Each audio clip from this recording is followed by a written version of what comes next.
ยินดีต้อนรับเข้าสู่การอธิบายเจาะลึกของเราในวันนี้นะครับวันนี้เราจะมาดำดิ่งลงไปในปริศนาระดับจักรวาลเป็นความขัดแย้งที่ขัดกับสามัญสำนึกของเราแบบสุดๆลองคิดดูนะครับดวงอาทิตย์ที่ร้อนระอุจนหลอมละลายได้แถบทุกสิ่งบนโลกกลับถูกห้อมล้อมไปด้วยอวกาศอันว่างเปล่าที่เย็นเยือกเย็นขนาดที่แช่แข็งทุกอย่างได้ในพริบตาความขัดแย้งสุดขั้วแบบนี้มันเกิดขึ้นได้ยังไงเอาละครับเรามาเริ่มสวมบทบาทนักสืบอวกาศแกะรอยความลึกลับนี้ไปพร้อมๆกันเลยดีกว่า เริ่มจากตัวการหลักของเราก่อนเลย 5,500 องศาเซลเซียส นั่นคืออุณหภูมิพื้นผิวของดวงอาทิตย์ครับ มันเปรียบเสมือนเตาปฏิกรณ์นิวเคลียร์ขนาดยักษ์ที่กำลังเดือดพล่าน แผ่พลังงานออกมาอย่างต่อเนื่อง ด้วยกำลังมหาศาลถึง 384.6 เซปเทียนวัตต์ คือตัวเลขมันเยอะจนจินตนาการแทบไม่ออกเลยใช่ไหมล่ะครับ พลังงานมหาศาลระดับนี้ถูกปลดปล่อยออกมาตลอดเวลา ไม่มีวันหยุดพักเลย แต่พอเราตัดภาพมาที่อวกาศเพียงแค่ข้ามเส้นขอบเขตดาวเคราะห์ของเราออกไปสู่ความว่างเปล่าอุณหภูมิกลับดิ่งพสุธาลงไปที่ติดลบ 270 องศาเซลเซียสนี่มันคือความเย็นเยือกที่เข้าใกล้จุดศูนย์สมบูรณ์มากๆซึ่งเป็นจุดที่เย็นที่สุดเท่าที่กฎทางฟิสิกส์จะอนุญาตให้เป็นไปได้เลยนะครับมันเกิดความแตกต่างแบบสุดขั้วขนาดนี้ได้ยังไงกันแน่และเนี่ยแหละครับคือคำถามสำคัญเบาะแสแรกของปริศนาในวันนี้ทำไมดวงอาทิตย์ถึงไม่ทำให้อวกาศร้อนขึ้น ทำไมพลังงานที่มหาศาลขนาดนั้น ถึงไม่สามารถสร้างความอบอุ่นให้กับความว่างเปล่านี้ได้เลย เพื่อจะไขคดีนี้เนี่ย เราต้องล้างสมองตัวเองก่อนครับ ลบภาพจำและสัญชาตญาณทั้งหมดเกี่ยวกับคำว่าความอบอุ่น ที่เราคุ้นเคยในชีวิตประจำวันทิ้งไปให้หมดก่อนเลย ส่วนที่ 1 ถอดรหัสความร้อนและอุณหภูมิ คืออย่างนี้ครับบนโลกของเราเนี่ยเรามักจะรู้สึกว่าความร้อนมันเหมือนผ้าห่มอากาศอุ่นๆที่คอยห่อหุ้มเราไว้ใช่ไหมครับแต่ในทางฟิสิกส์ระดับจุลภาคความร้อนมันไม่ใช่สิ่งของครับแต่มันคือความวุ่นวายล้วนๆเลยมันคือการเคลื่อนที่คือพลังงานจนที่เกิดจากการชนกันไปมาอย่างบ้าคลั่งของอะตอมสิ่งที่เรารับรู้ว่าอุ่นจริงๆแล้วมันคือโมเลกุลของก๊าซนับล้านตัวที่กำลังพุ่งชนผิวหนังของเราแล้วถ่ายทอดพลังงานนั้นมาให้ต่างหากล่ะครับแล้วอุณหภูมิล่ะอุณหภูมิก็คือมาตรวัดในระดับมหภาคที่เอาไว้บอกปริมาณพลังงานจนเฉลี่ยของพวกอนุภาคที่กำลังเคลื่อนที่ชนกันหรือว่าสั่นสะเทือนอยู่ภายในสสารประเด็นสำคัญที่สุดมันอยู่ตรงนี้ครับ ถ้ามันไม่มีสสารหรือไม่มีอนุภาคคอยกักเก็บพลังงานจนนั้นไว้แนวคิดของคำว่าอุณหภูมิมันก็พังทลายลงทันทีเลย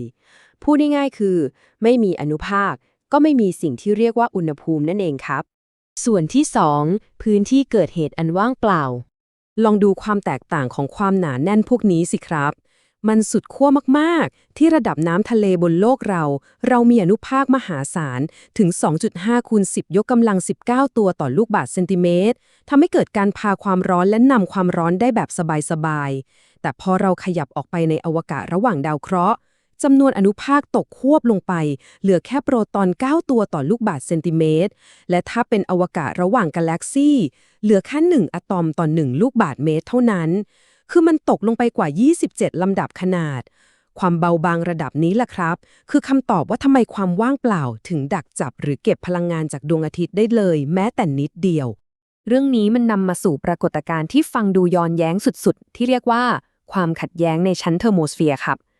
รู้ไหมครับว่าก๊าซบางเบาที่อยู่รอบๆสถานีอวกาศนานาชาติเนี่ยมีอุณหภูมิพุ่งโฉงถึง 2,000 องศาเซลเซียสเลยนะแต่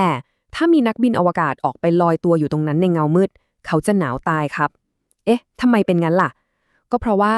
ถึงแม้อนุภาคแต่ละตัวมันจะร้อนระอุแค่ไหนแต่ปริมาณมันมีน้อยมากๆน้อยซะจนแทบจะไม่มีอนุภาคไหนพุ่งชนชุดอวกาศเพื่อถ่ายโอนความร้อนให้ได้อย่างมีนัยสำคัญเลยนั่นเองครับ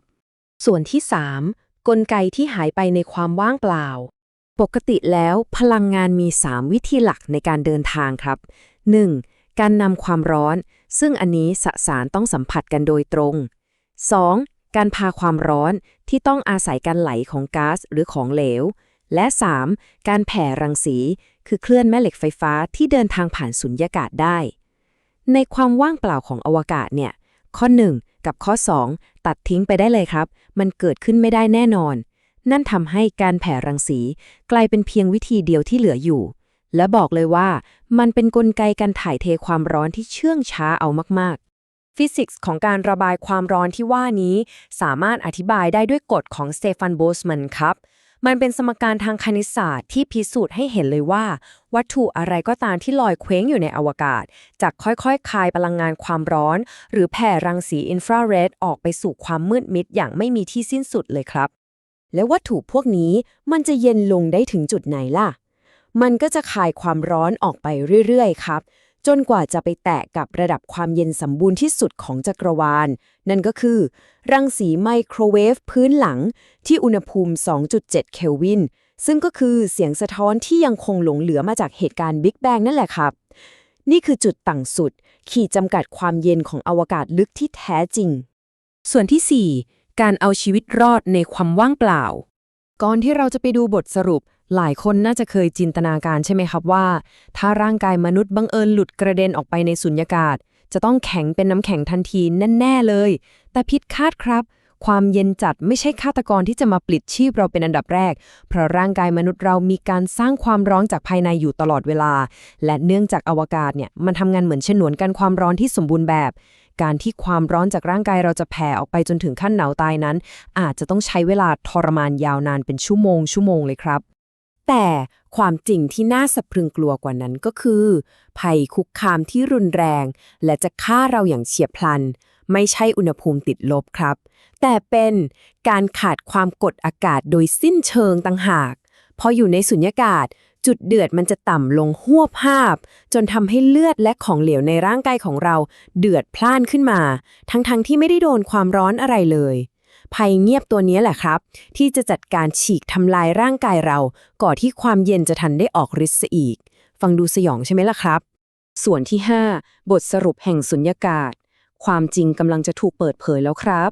จากเบาะแสทั้งหมดที่เราตามรอยมานี่คือบทสรุปที่ไขปริศนาคดีนี้ครับอวกาศไม่ใช่ตู้เย็นแต่มันคือกระติกน้ำสุญญากาศที่สมบูรณ์แบบใช่ครับสุญญากาศของอวกาศไม่ได้มีอุณหภูมิที่หนาวเย็นหรอกครับแต่ความจริงก็คืออวกาศมันแค่ว่างเปล่าขาดแคลนสสารที่จะทำให้ตัวมันเองมีอุณหภูมิได้ต่างหากล่ะครับลองนึกภาพตามนะครับพลังงานจากดวงอาทิตย์เดินทางทะลุผ่านอวกาศมาในรูปแบบของรังสีแม่เหล็กไฟฟ้าบริสุทธิ์มันผ่านความว่างเปล่าไปเงียบๆเหมือนกับเงาโดยไม่ได้ทำให้สุญญากาศนั้นอุ่นขึ้นเลยแม้แต่นิดเดียวความร้อนจะถูกสร้างขึ้นมาก็ต่อเมื่อรังสีพวกนั้นมันพุ่งชนเข้ากับอะตอมของสสารเท่านั้นครับอย่างเช่นไปชนพื้นผิวของดาวเคราะห์หรือชนเข้ากับชุดของนักบินอวกาศและพวกเราบนโลกก็โชคดีแบบสุดๆเลยครับที่มีชั้นบรรยากาศหนาทึบคอยทำหน้าที่เป็นเหมือนตะข่ายขนาดใหญ่ดักจับแล้วก็กักเก็บพลังงานเหล่านี้เอาไว้จนมันกลายเป็นความอบอุ่นให้เราได้มีชีวิตอยู่อวกาศจึงเป็นแค่สุญญากาศที่มืดมิดเงียบงันและกว้างใหญ่ไร้ที่สิ้นสุดเป็นเหมือนทางด่วนที่พลังงานมหาศาลเดินทางผ่านไปมาแต่แทบจะไม่เคยแวะพักที่ไหนเลยดังนั้นความเหน็บหนาวและมืดมิดที่เราสัมผัสได้มันไม่ใช่ความขัดแย้งกับดวงอาทิตย์ที่ร้อนระอุหรอกครับแต่มันคือผลลัพธ์โดยตรงที่หลีกเลี่ยงไม่ได้ของสิ่งที่เรียกว่าความว่างเปล่าอย่างแท้จริงทิ้งท้ายกันด้วยคำถามหนึ่งที่ชวนให้ขนลุกไม่น้อยเลยครับถ้าแนวคิดเรื่องความอบอุ่นทั้งหมดที่เรารู้จักและคุ้นเคยมันต้องพึ่งผ่าก๊าซและฝุ่นบางๆที่ล่องลอยอยู่แบบนี้แล้วอุณหภูมิที่แท้จริงแบบไหนกันแน่ล่ะครับที่กำลังเฝ้ารอเราอยู่ในวันที่ดาวฤกษ์ดวงสุดท้ายของจักรวาลดับแสงลงเป็นคำถามที่ทำให้น่าตระหนักเลยนะครับว่าพวกเราโชคดีแค่ไหนที่มีชั้นบรรยากาศคอยอบกอดแสงสว่างนี้เอาไว้สำหรับการอธิบายเจาะลึกของเราในวันนี้ก็จบลงเพียงเท่านี้ครับหวังว่าปริศนาแห่งจักรวาลเรื่องนี้จะกระจ่างชัดสำหรับทุกคนแล้วนะครับ